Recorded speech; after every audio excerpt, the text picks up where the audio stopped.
Bismillahirrahmanirrahim. Assalamualaikum warahmatullahi wabarakatuh. Selamat pagi, siang, sore, atau malam waktu video ini diputar. Kami dari Kelompok 4 dalam mata kuliah PLA 203 Pembiayaan Pembangunan akan mempresentasikan tentang anggaran pembangunan.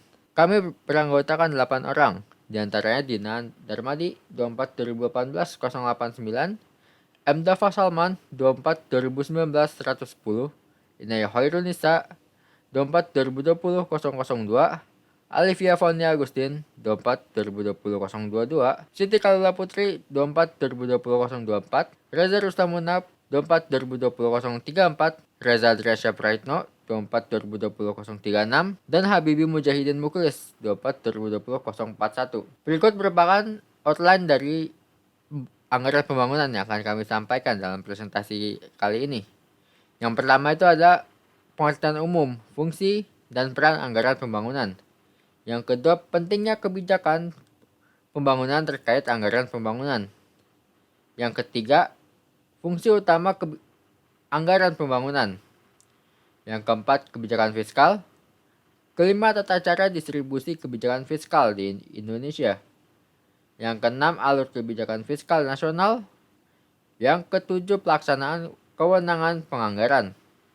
Kedelapan, penjelasan APBN dan APBD. Dan yang terakhir, proses penganggaran APBN dan APBD.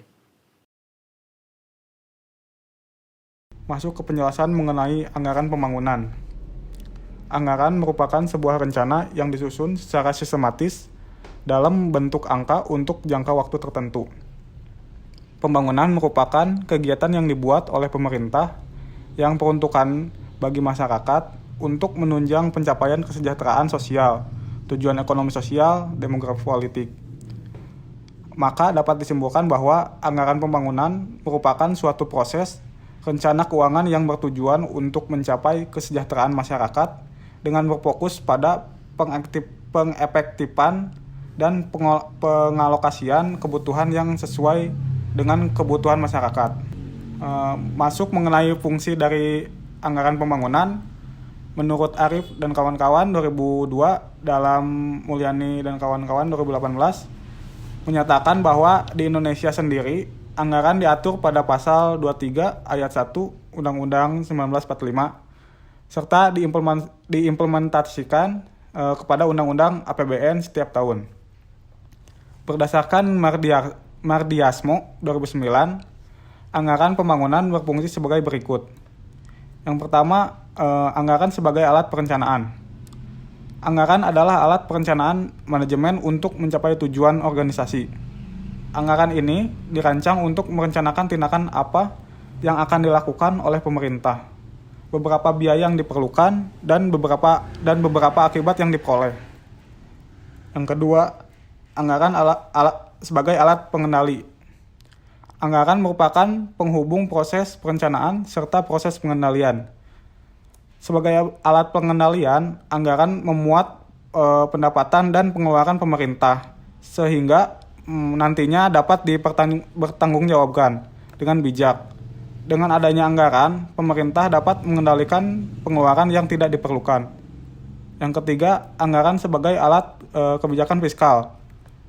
Anggaran sebagai alat kebijakan fiskal, pemerintah digunakan untuk menstabilkan ekonomi serta mendorong pertumbuhan ekonomi. Dengan penggunaan anggaran pembangunan ini dapat diprediksi untuk kebijakan fiskal. Aturan dapat digunakan untuk memajukan dan mengkoordinasikan kegiatan ekonomi rakyat untuk mempercepat pertumbuhan ekonomi. Yang keempat, anggaran sebagai alat politik. Dengan penggunaan anggaran pembangunan ini dapat membantu pihak-pihak tertentu dalam memutuskan mana yang menjadi prioritasnya dan mana yang tidak.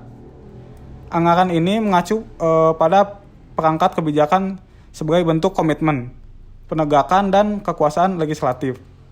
Penggunaan eksklusif data yang tersedia untuk umum. Oleh karena itu, perencanaan anggaran pembangunan ini membutuhkan beberapa orang yang ahli yang mempunyai pemahaman atas prinsip ini. Yang kelima, anggaran sebagai alat koordinasi dan komunikasi. Semua unit kerja pemerintah terlibat dalam proses penganggaran. Anggaran publik adalah sarana koordinasi antar departemen pemerintah. Anggaran publik yang disusun dengan baik akan mampu mendeteksi terjadinya inkonsistensi suatu unit kerja pada pencapaian tujuan organisasi. Selain itu, anggaran publik juga berfungsi sebagai alat komunikasi antar unit kerja di lingkungan eksklusif. Anggaran harus dikomunikasikan kepada seluruh badan organisasi pelaksana. Yang keenam, anggaran merupakan alat penilaian kerja. Anggaran adalah kewajiban untuk memberikan kewenangan dan keberadaan pemegang anggaran, badan administrasi atau legislator. Kinerja dari para eksekutif dapat dinilai sebagai anggaran ini. Penilaian ini dilihat dari pencapaian yang telah mereka lakukan. Anggaran adalah alat yang efektif untuk pengendalian serta evaluasi. Yang ketujuh, anggaran menjadi alat motivasi. Anggaran sebagai instrumen untuk memotivasi warga manajemen agar bekerja secara hemat, efektif, serta efisien pada pencapaian sasaran serta tujuan organisasi yang telah ditetapkan. Alat motivasi yang dimaksud seharusnya tidak terlalu sulit atau terlalu mudah untuk dicapai. Yang kedelapan, anggaran sebagai alat untuk membangun ruang. Anggaran pembangunan tidak boleh diabaikan oleh pemerintah. Mereka harus terlibat pada proses penganggaran ini, agar nantinya tidak terjadi penyimpangan penggunaan anggaran oleh beberapa oknum. Adapun terdapat 4 peran dari anggaran pembangunan ini sebagai berikut. Yang pertama, sebagai alat perencanaan pembangunan. Perencanaan merupakan proses di mana seorang memilih apakah ia akan menyelesaikan tugas menggunakan cara yang tidak sinkron daripada cara yang paling efektif untuk mencapai tujuan yang sudah direncanakan, serta melakukan pemanfaatan sumber daya yang efektif. Dengan adanya anggaran pembangunan ini membuat pihak terkait dapat merencanakan program dengan melihat anggaran terlebih dahulu. Yang kedua, sebagai alat pengendalian pembangunan. Tindakan pengendalian adalah kebijakan prosedural yang dirancang untuk mengikuti pedoman. Manfaat dari pengendalian yaitu yang pertama, mencegah terjadinya penyimpangan pencapaian tujuan yang sudah direncanakan. Yang kedua, supaya proses kerja sesuai menggunakan prosedur yang telah ditetapkan. Yang ketiga, mencegah serta menghilangkan kendala dan kesulitan yang akan sedang atau mungkin terjadi pada pengaplikasian aktivitas. 4. Mencegah penyimpangan penggunaan sumber daya. Peran yang ketiga sebagai sistem pengukur kriteria kerja. Dengan anggaran pembangunan dapat berperan dalam sistem pengukuran kinerja. Oleh karena itu, anggaran yang direncanakan akan mempengaruhi kinerja pembangunan yang dilakukan. Yang keempat, sebagai alat pengambil keputusan. Anggaran pembangunan memungkinkan perencana untuk membuat keputusan dengan menggunakan pertimbangan anggaran yang direncanakan untuk mencapai tujuan yang terencana dengan baik.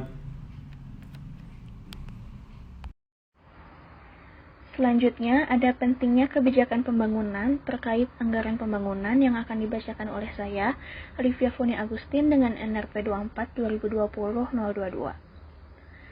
Perencanaan pembangunan merupakan suatu pengerahan untuk menghasilkan rencana-rencana pembangunan dalam jangka panjang maupun jangka menengah yang dilakukan oleh pemerintah pusat dan daerah. Perencanaan pembangunan bertujuan untuk mencapai pertumbuhan ekonomi di suatu negara dan menyejahterakan masyarakat di negara tersebut.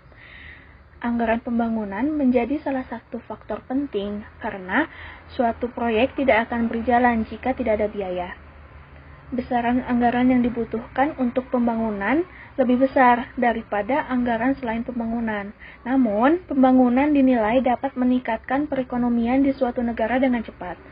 Anggaran pembangunan berasal dari bantuan yang diberikan oleh pemerintah pusat dan harus dirancang kembali agar sesuai dengan kebutuhan dan terarah pada suatu proyek yang akan dibangun. Kebijakan pembangunan juga sangat dibutuhkan dalam anggaran pembangunan suatu proyek. Kebijakan pembangunan lebih menekankan pengaturan pemasukan dan pengeluaran negara. Jika tidak ada kebijakan pembangunan, kemungkinan besar akan terjadi hal-hal yang menyimpang atau tidak sesuai dengan rencana. Misalnya, pengeluaran atau biaya pemerintah yang harus pemerintah keluarkan untuk melakukan suatu proyek akan jauh lebih besar. Artinya, meleset dari rencana pembiayaan yang telah ditetapkan. Dalam perhitungan pemasukan dan pengeluaran negara akan diperoleh anggaran surplus dan defisit. Anggaran surplus akan digunakan untuk membayar proyek pembangunan. Jika terjadi defisit, proyek tersebut akan dibiayai dengan pinjaman luar negeri maupun dalam negeri. Jika anggaran pembangunan disalurkan secara tepat, maka perekonomian suatu negara akan meningkat. Selain itu, dengan adanya kebijakan pembangunan, kegiatan perekonomian negara akan tetap stabil dan tidak memicu krisis ekonomi. Pemerintah juga perlu memprioritaskan pembangunan proyek yang lebih menyejahterakan masyarakat dan memperoleh keuntungan maksimal karena dana yang pemerintah miliki itu sangat terbatas. Saya Inaya Yuranisa, NRP 2420200002. Selanjutnya mengenai fungsi utama pembangunan.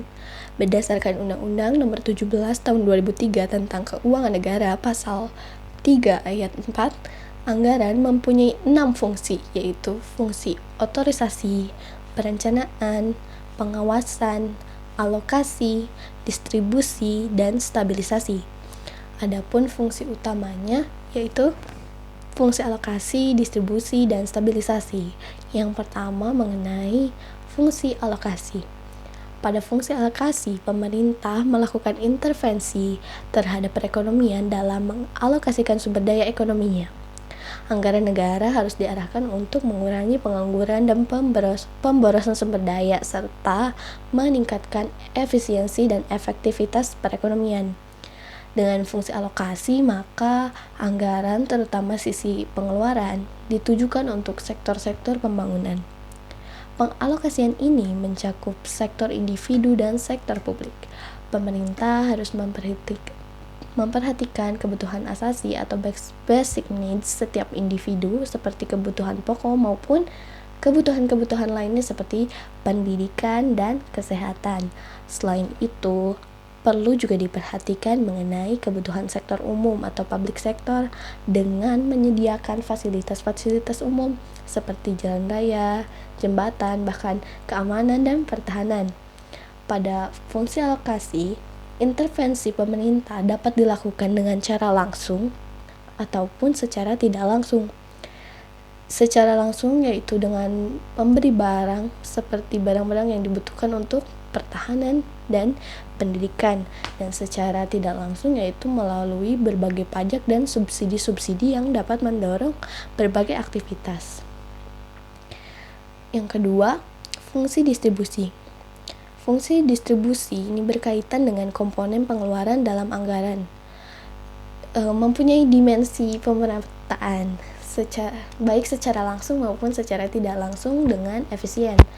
Fungsi distribusi ini mengandung arti bahwa kebijakan anggaran negara harus memperhatikan rasa keadilan dan kepatuhan. Peran distribusi anggaran berkaitan juga terhadap usaha untuk memperbaiki kegagalan mekanisme pasar atau market failure dalam mengangkat kelompok masyarakat yang berpendapatan bawah dan memperbaiki distribusi pendapatan. Fungsi ini berjalan secara paralel dengan aspek penerimaan, di mana dengan sistem pajak yang progresif akan memberikan beban pajak yang fair sesuai dengan pendapatan yang diterima oleh masing-masing kelompok pendapatan dan kemudian disalurkan melalui pengeluaran pemerintah. Fungsi distribusi juga akan menunjukkan bahwa APBN merupakan produk kebijakan pemerintah yang bersifat politis. Adanya pengeluaran untuk subsidi adalah salah satu contohnya. Walaupun secara teori subsidi merupakan distorsi di dalam perekonomian, namun pemerintah dapat menganggarkannya di dalam APBN. Hal ini diyakini tidak hanya sebagai upaya untuk melindungi kelompok masyarakat miskin dalam mempertahankan tingkat konsumsinya, namun juga untuk meredam terjadinya konflik sosial di tengah-tengah masyarakat. Fungsi ini juga menjadi bagian dari politik anggaran. Selanjutnya, fungsi stabilisasi. Fungsi stabilisasi mengandung arti bahwa anggaran pemerintah menjadi alat untuk memelihara dan mengupayakan keseimbangan fundamental perekonomian. Target stabilitas sosial adalah terciptanya interaksi sosial kemasyarakatan yang dinamis dan harmonis, sehingga setiap individu dapat menikmati kehidupan sosial yang kuat secara spiritual, sejahtera, dan adil. Target dari stabilitas ekonomi adalah terciptanya kesejahteraan yang tinggi dengan pemanfaatan sumber daya penuh, sehingga pertumbuhan ekonomi dapat berlangsung secara berkelanjutan. Penerimaan dan pengeluaran negara tentu akan mempengaruhi agregat dan kegiatan ekonomi secara keseluruhan. Melalui fungsi stabilisasi, anggaran sebagai alat stabilisasi perekonomian agar berjalan dalam kapasitasnya. Jika perekonomian dalam keadaan lesu, maka peran pemerintah melakukan intervensi dengan menambah pengeluaran dan menurunkan pajak, atau sebaliknya. Jika perekonomian terlalu panas atau pada saat permintaan agregat domestik tumbuh di atas kemampuan sektor penawaran untuk tumbuh, maka peran pemerintah melakukan kebijakan fiskal ketat dengan memungut pajak yang tinggi. Dalam stabilisasi tersebut, pada dasarnya dilihat dari dua hal, yaitu sebagai alat pengendali inflasi dan deflasi, sebagai penstabil pertumbuhan ekonomi. Pemerintah pada prinsipnya dalam menjaga stabilitas perekonomian yang harus dikendalikan adalah jumlah pasokan barang dan jasa yang ada di pasaran, baik melalui kebijakan produksi maupun ekspor-impor. Jika pasokan barang dan jasa sudah berada pada level yang aman untuk jangka pendek maupun jangka panjang, maka nilai mata uang dan stabilitas harga dapat dikendalikan relatif lebih mudah. Materi selanjutnya yaitu materi tentang kebijakan fiskal.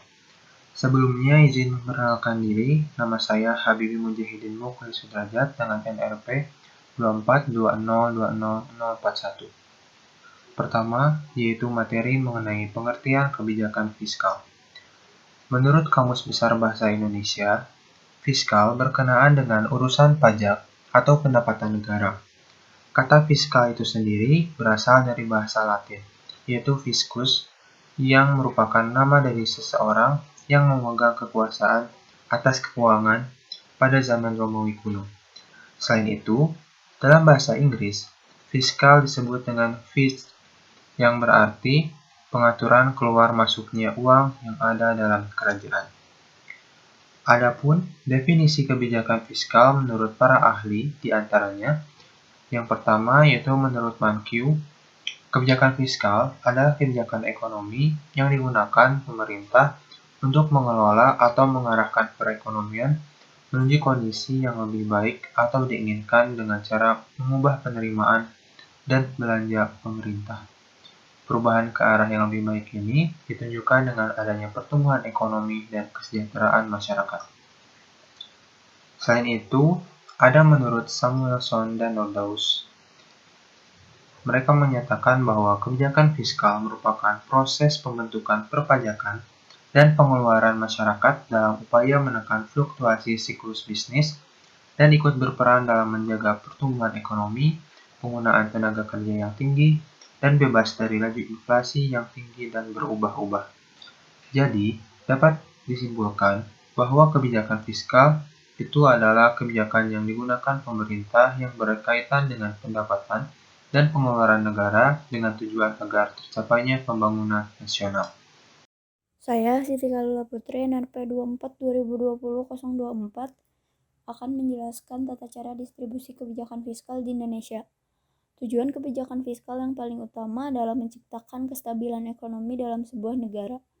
Maka, untuk bisa mencapai tujuan kebijakan fiskal tersebut, pemerintah menggunakan dua alat atau instrumen untuk mendistribusikan kebijakan fiskal tersebut. Pertama, instrumennya adalah mengumpulkan pendapatan dari pajak. Pajak merupakan kontributor terbesar dalam anggaran pendapatan dan belanja negara atau APBN. Pajak juga merupakan instrumen fiskal yang sangat efektif dalam mengarahkan perekonomian negara. Kebijakan yang dilakukan pemerintah dalam mengatur penerimaan negara dalam bentuk pajak yaitu: pertama, menaikkan pajak dengan tujuan pembatasan konsumsi. Selanjutnya, ada pemberian subsidi pada masyarakat agar ketimpangan ekonomi berkurang, serta menurunkan pajak dengan tujuan meningkatkan daya beli masyarakat. Instrumen kedua yaitu anggaran pendapatan dan belanja negara atau APBN. Pendapatan negara dikelola oleh pemerintah dengan mengalokasikannya untuk membangun infrastruktur yang memadai agar pembangunan ekonomi bisa tercapai. Nah, kebijakan yang dilakukan pemerintah dalam mengatur APBN agar pembangunan ekonomi bisa tercapai yaitu menaikkan belanja negara dengan tujuan meningkatkan pembangunan infrastruktur, lalu membuka lapangan pekerjaan, meningkatkan pendapatan masyarakat, dan menurunkan belanja negara pun bisa berperan untuk mengatasi inflasi dan mengurangi daya beli masyarakat agar harga barang di pasar bisa terkendali dan stabil. Contohnya, dalam penerapan kebijakan fiskal yang dapat mempengaruhi nominal pengeluaran pemerintah ketika mengatasi inflasi dan deflasi. Pertama, pemerintah mengatasi inflasi melalui kebijakan fiskal kontraktif yang dilakukan dengan menghemat pengeluaran pemerintah. Jadi, alih-alih pemerintah masyarakat untuk menekan belanja, pemerintah dapat menghemat pengeluarannya sendiri. Saat pengeluaran negara ditekan, maka jumlah pembelian produk, barang, dan jasa akan ikut turun. Demand yang turun akan menekan laju inflasi. Lalu, menaikkan tarif pajak. Kenaikan tarif pajak akan turut mengurangi tingkat belanja masyarakat.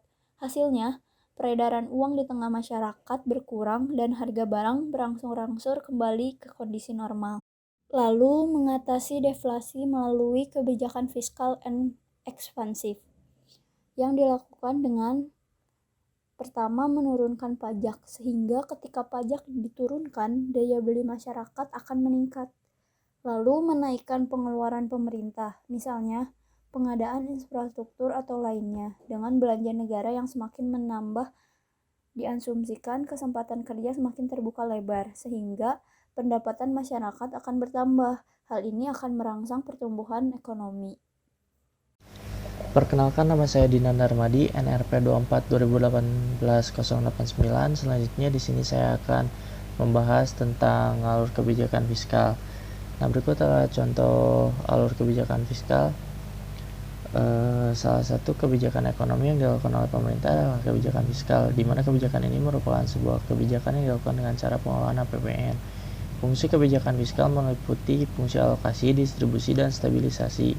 Jika kebijakan ini dapat berfungsi dengan baik, maka akan berdampak pada peningkatan kesejahteraan masyarakat yang ditunjukkan oleh indikator makroekonomi. Peran alokasi menjadi sangat diperlukan dalam menciptakan alokasi sumber ekonomi sehingga tercapai alokasi yang efisien. Peran ini sangat dibutuhkan karena mekanisme pasar tidak selalu mampu menyediakan barang, khususnya barang-barang publik yang sangat dibutuhkan masyarakat. Dengan demikian, pemerintah berperan menggantikan fungsi pasar dalam penyediaan barang yang tidak mampu disediakan oleh pasar tersebut. Peran distribusi juga sangat diperlukan karena mekanisme pasar dalam banyak kasus cenderung menciptakan distribusi pendapatan yang semakin tidak merata. Sedangkan peran stabilisasi adalah untuk menjaga agar tidak terjadi gejolak harga yang diakibatkan oleh kenaikan permintaan maupun penurunan penawaran. Dalam hal ini, pemerintah bisa membuat sebuah regulasi yang mampu menjamin pasar berada pada kondisi keseimbangan. Seperti halnya pada alur berikutnya, di mana kebijakan fiskal itu meliputi pemerintahan pusat, lalu ada pemerintahan daerah, kemudian juga ada swasta yaitu BUMN atau BUMD. Pemerintah pusat dan daerah ini meliputi APBN atau APBD termasuk pajak, obligasi, serta hibah. Lalu untuk BUMN atau BUMD atau swasta ini termasuk internal, pinjaman dan obligasi. Lalu alur tersebut juga dapat meliputi pemberian pajak, investor, bank, lembaga keuangan non-bank, serta manajer investasi. Dari uraian tersebut dapat diambil kesimpulan bahwa salah satu kebijakan ekonomi yang dilakukan oleh pemerintah adalah kebijakan fiskal, di mana kebijakan ini merupakan sebuah kebijakan yang dilakukan oleh pemerintah pusat, daerah, dan swasta dengan pengelolaan APBN. Selanjutnya, materi mengenai pelaksanaan kewenangan penganggaran. Pelaksanaan kewenangan penganggaran tertuang dalam Undang-Undang Nomor 1 Tahun 2004 tentang Pembendaharaan Negara. Pada undang-undang ini dijelaskan mengenai pembagian kewenangan antara pemerintah pusat dan pemerintah daerah dalam hal pengelolaan anggaran. Pemerintah pusat dalam hal ini terbagi menjadi dua, yaitu menteri atau pimpinan lembaga selaku pengguna anggaran atau pengguna barang bagi kementerian negara atau lembaga yang dipimpinnya, dan Menteri Keuangan selaku Bendahara Umum Negara. Sedangkan pemerintah daerah terbagi menjadi tiga, yaitu gubernur atau bupati atau wali kota atau kepala pemerintahan daerah selaku pengguna anggaran, dan kepala satuan kerja perangkat daerah atau SKPD. Kepala SKPD memiliki dua posisi dalam hal ini, yaitu selaku Bendahara Umum Daerah dan selaku pengguna anggaran. Pertama, ada kewenangan-kewenangan pemerintah pusat. Seperti yang sudah disebutkan tadi, pemerintah pusat terbagi menjadi dua.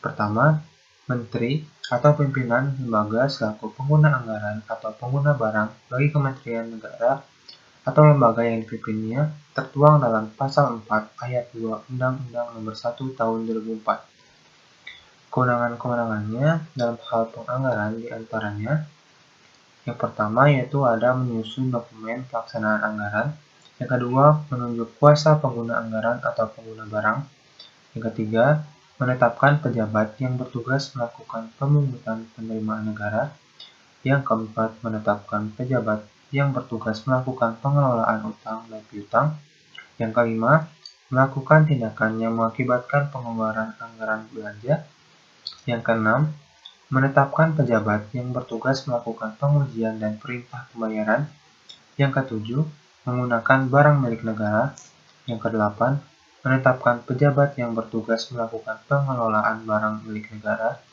yang kesembilan mengawasi pelaksanaan anggaran, dan yang kesepuluh menyusun dan menyampaikan laporan keuangan kementerian negara atau lembaga yang dipimpinnya. Kedua, ada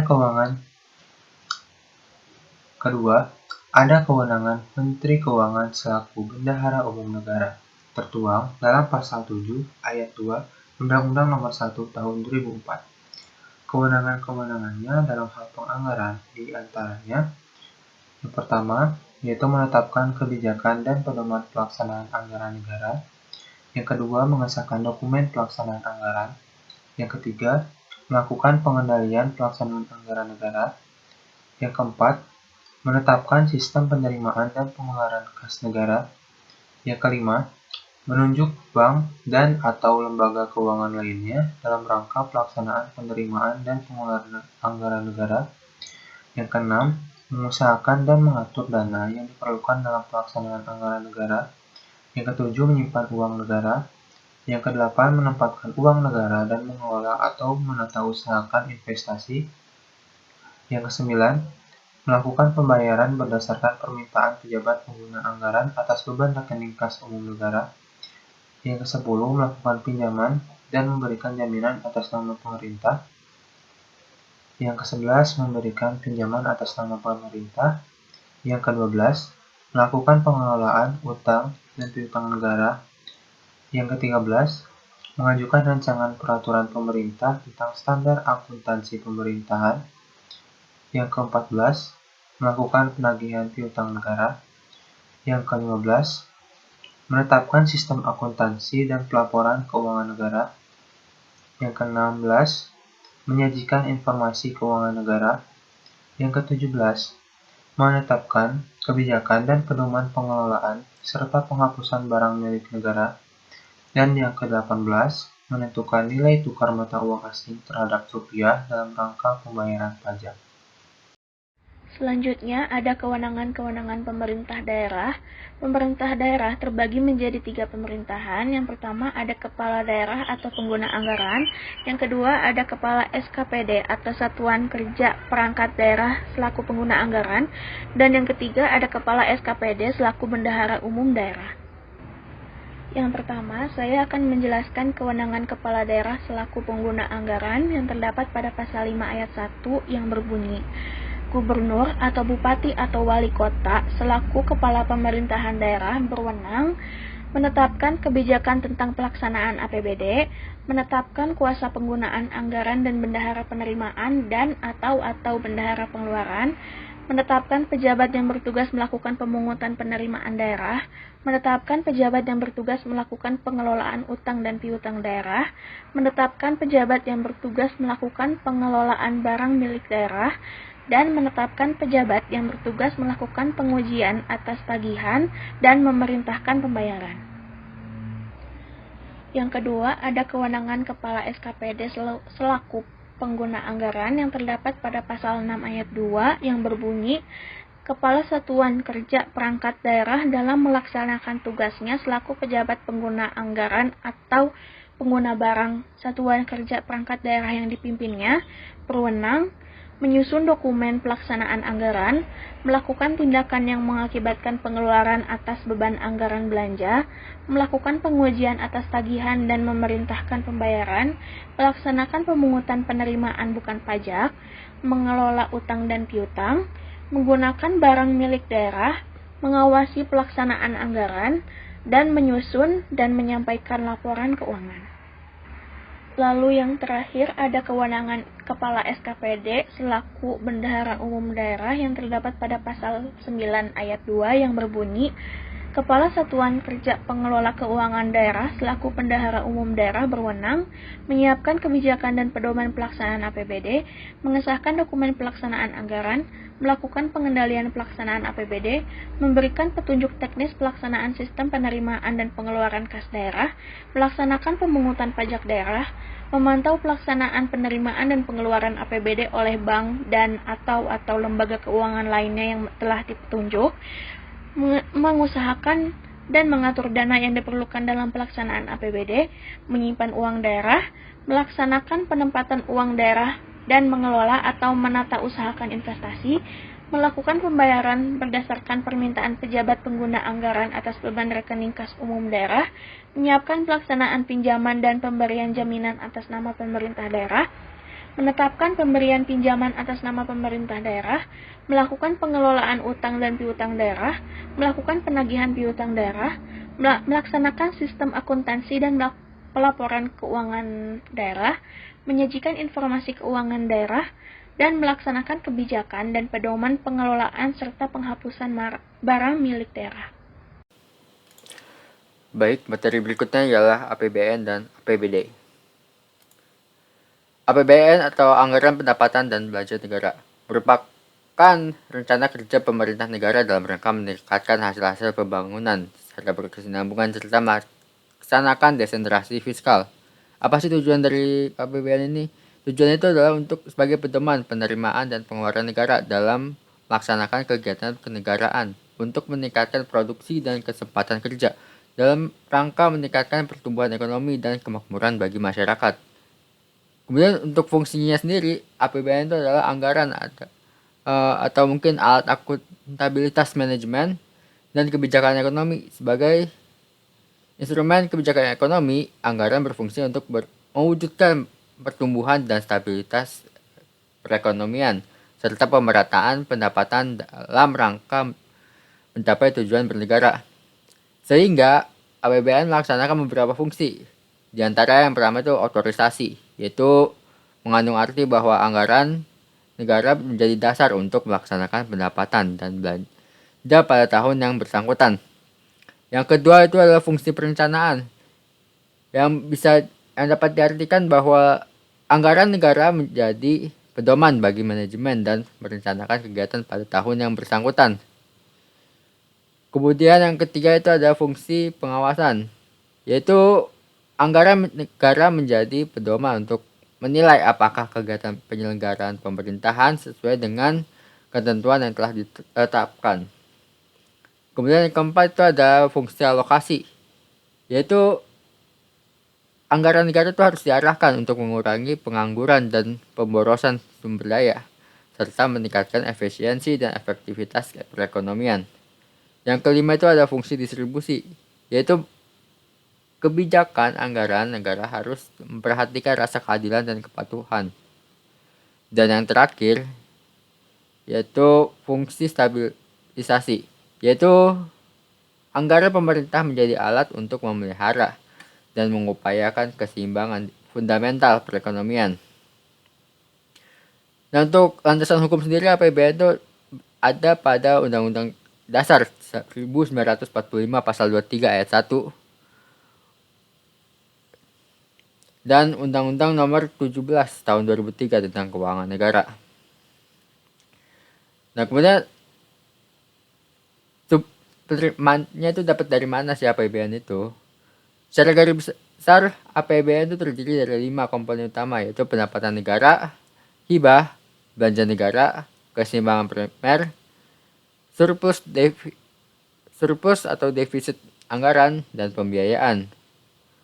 Format APBN secara rinci mungkin bisa dilihat pada kolom yang paling ujung, yaitu untuk pendapatan negara itu dan hibah itu bisa penerimaan dalam negeri, baik itu pajak atau mungkin penerimaan negara bukan pajak, dan juga bisa juga hibah. Sedangkan untuk pada poin belanja negara mungkin bisa dilihat kalau misalkan anggaran belanja pemerintah pusat itu pada poin itu bisa ada pendapatan pada pengeluaran rutin atau pengeluaran pembangunan. Terus ada juga anggaran belanja untuk daerah, baik itu dana perimbangan, dana otonomi khusus, dan penyeimbang. Ada juga keseimbangan primer, surplus defisit anggaran, dan pembiayaan, baik itu dalam negeri maupun luar negeri. Kemudian APBD atau mungkin bisa disebut sebagai anggaran pendapatan dan belanja daerah. Mungkin menurut Undang-Undang Negara tahun 2002, pada hakikatnya APBD itu merupakan salah satu instrumen kebijakan yang dipakai sebagai alat meningkatkan pelayanan umum dan kesejahteraan masyarakat di suatu daerah. Di dalam APBD tercermin kebutuhan masyarakat dengan memperhatikan potensi dan sumber-sumber kekayaan daerah.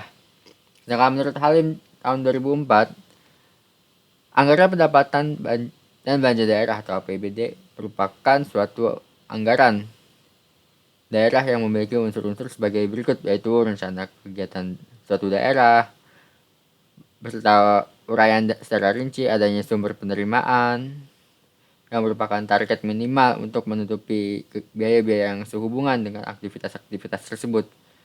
Dan ada pula biaya-biaya yang merupakan batas maksimal pengeluaran-pengeluaran yang akan dilaksanakan. Kemudian juga ada jenis kegiatan dan proyek yang dituangkan dalam bentuk angka. Periode anggaran itu biasanya selama 1 tahun untuk periodenya. Kemudian tujuan dari APBD itu kurang lebih sama seperti APBN, hanya saja APBD ini mempunyai lingkup yang lebih kecil dibandingkan dengan APBN. Dengan fungsinya pun juga sama. Dan kembali lagi, APBD itu memiliki lingkup wilayah yang lebih kecil dibandingkan dari APBN. Selanjutnya, saya M. Dafa Salaman Alfarisi, NRP 24/2019-110 akan menjelaskan mengenai penganggaran APBN dan APBD.